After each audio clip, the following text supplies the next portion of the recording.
meu nom és Pep Gramatge Borràs i soc el tècnic en restauració, soc professor de cuina i pastisseria i així el que fem és desenvolupar el tenebri per al consum humà, entre altres.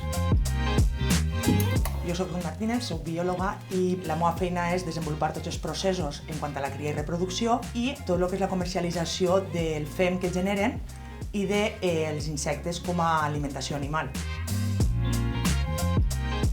Ser cooperativa és que el nostre projecte forma part d'intentar un poc canviar el que és l'economia, que l'economia no siga només una economia del capital, sinó que siga també una economia més social. Nosaltres dos tinguem dos perfils diferents, però anirà fent falta més gent de perfils més diferents i podrem anar creixent com a grup de persones i on tots tinguem la mateixa capacitat de prendre decisions, d'enfocar les coses i pensem que la nostra empresa, a banda d'aquesta part econòmica i d'aquesta part social, aporta també una part sostenible i una part medioambiental que és molt important. Pensem que ens trobem en un moment com a societat en què tots aquests passos hem d'anar pegant-los i a més pegant-los rapidets perquè se'ns ve un poc el temps damunt. El programa YAMP el que va facilitar són workshops o tallers de formació en altres empreses que podien ajudar-nos uns en altres. De fet, es van ficar en contacte en València i es podien retroalimentar perquè ells estaven creant uns recursos que en un futur podrien fer falta. Aleshores es connecten a diverses empreses a estar en contacte amb nosaltres.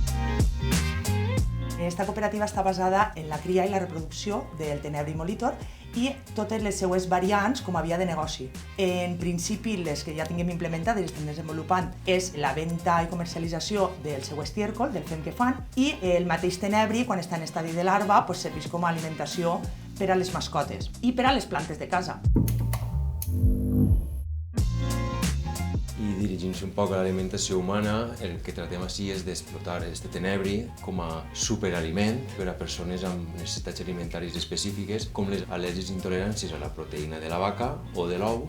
A més, ajuda a reduir el colesterol i també hi ha estudis que certifiquen que redueix la diabetes tipus 2 en persones adultes. També aporta coure, zinc, vitamina A, C i B12.